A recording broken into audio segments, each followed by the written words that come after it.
Olá, eu sou Estela Marcondes, terapeuta ocupacional e mãe de 2 filhinhas. E hoje eu vim aqui, conforme eu tinha prometido, falar sobre a angústia de separação ou ansiedade de separação. Também chamam essa fase, às vezes, de crise dos 9 meses.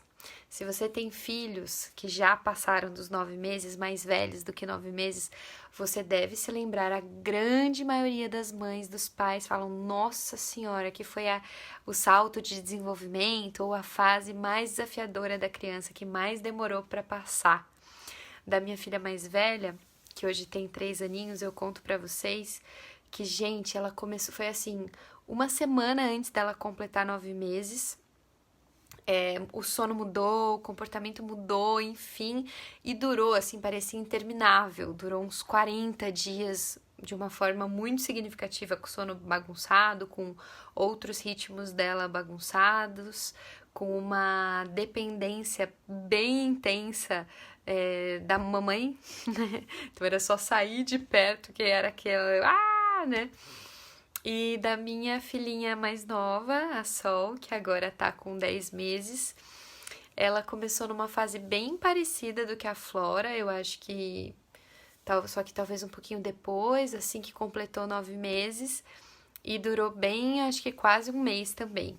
Mas, enfim, acho que talvez o da Sol foi um pouco menos intenso que da Flora, até porque a Flora era a primeira filha, só tinha ela. A Sol, de alguma forma, já estava desde sempre acostumada a dividir mais a mamãe. Mas, de toda forma, foi também o salto de desenvolvimento, o momento desde que ela nasceu, mais desafiador em relação ao comportamento, e ela ainda tá passando um pouquinho por essa fase da ansiedade de separação, apesar de já ter melhorado bastante. Então, vou explicar para vocês um pouquinho melhor o que é essa ansiedade de separação e como nós, como pais, mães, cuidadores, podemos ajudar a criança a passar por essa fase de uma forma mais tranquila. Então, basicamente é assim: a criança, quando ela nasce, se você não sabia disso agora, surpreenda-se com quão maravilhosa é a vida, o desenvolvimento infantil. A criança, ela nasce entendendo de que ela e o mundo são a mesma coisa. Então, assim, não existe separação, não existe fora e dentro. Então, por exemplo, a criança tá com fome, ela faz chora e aparece, surge um peito ou uma mamadeira, surge, né, algo ali. Ela tá com frio e de repente surge um cobertorzinho. E é assim que tem que ser. Por isso é muito importante atendermos ao choro da criança. Já tem outros vídeos aqui sobre isso, né? Então, ela chora e surge e aquele problema se resolve. Enfim, ela chora e aparece mamãe, aparece papai. Bom, então é como ela entende que ela é, entre aspas, tudo do mundo. Então ela não existe ego, né? Não existe essa separação.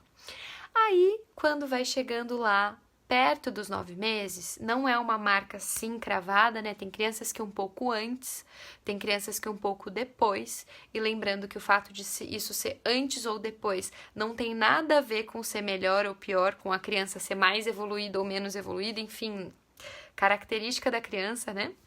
Mas lembrando que não é uma competição, como eu sempre falo, desenvolvimento infantil. Então, quando vai chegando lá perto dos 9 meses, a criança começa a se ligar de que, uau, eu e minha mãe não somos a mesma pessoa, eu e meu pai não somos a mesma pessoa. Geralmente a ansiedade de separação está mais relacionada ao cuidador principal. A grande maioria das vezes é a mãe, né? Mais ainda quando amamenta no seio, enfim, é a mãe. Então, a criança entende que, poxa, agora que eu tô um pouquinho maiorzinho, o que acontece é que às vezes eu chamo a minha mãe, né? Eu dou aquele choro ou algo e ela não está. Eu não fico mais o tempo todo no colo, as coisas estão mudando e ela não está. Ou então eu ouço de longe uma voz dela dizendo, já vou. Como assim, né? Então a criança começa a perceber que a mãe não está dentro dela, ou o cuidador principal não está dentro dela, está fora. E com isso ela vai tendo a noção de individualidade, começando a formar a individualidade e formar o próprio ego. E essa fase é imprescindível para o resto da vida da pessoa. Então é muito importante, é uma fase muito bonita, na verdade. E se a gente for passando por ela de uma forma tranquila, os frutos disso são muito bons depois, né? Isso proporciona muita saúde mental, enfim, um bom desenvolvimento em diversos aspectos.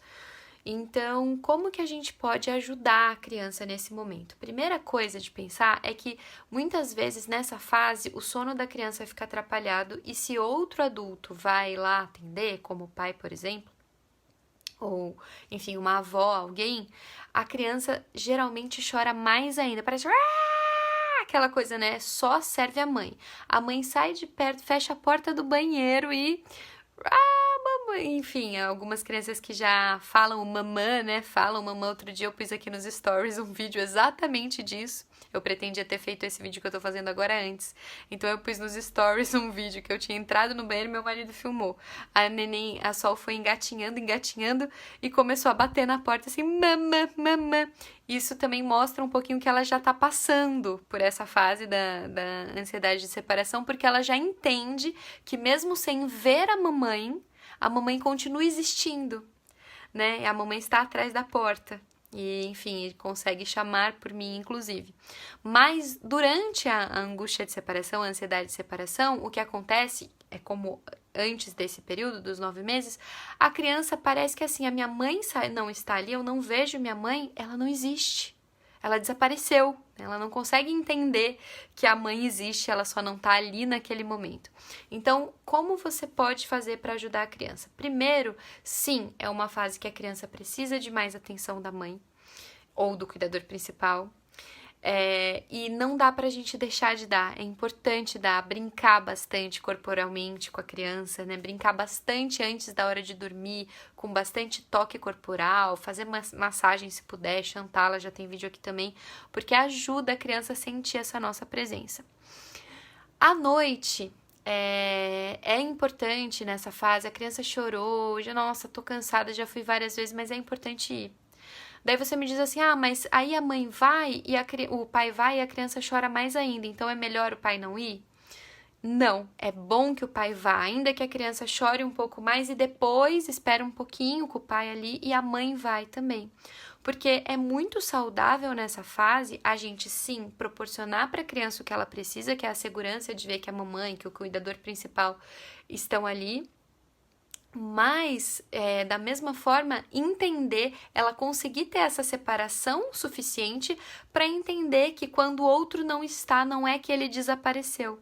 Então, às vezes, quando você vê que tá tudo bem, né, você saiu do campo de visão da criança, dizer para ela tá chorando, por exemplo, a mamãe já vai, tô saindo do banheiro, por exemplo, já vou falar com ela sem ela estar te vendo, é uma boa opção. É um ótimo momento para ter a naninha. Já falei aqui em outros momentos também de como acostumar a criança com naninha. Se alguém tiver dúvida é só me mandar. Mas a naninha ajuda muito nessa fase. Outra coisa que ajuda muito é brincar de esconder o achou. Então, vai trocar a criança, coloca um paninho na frente do rosto, cadê a mamãe? Cadê a mamãe? Achou. Isso vai ajudando, e na criança também, a criança costuma adorar, isso vai ajudando a criança a entender que existe uma permanência, que não é porque ela não está vendo você que você deixou de existir. Então, basicamente é isso. Espero que tenha ajudado. Podem deixar as dúvidas de vocês aqui que eu respondo lá nos stories, tá bom? Um beijo e até a próxima!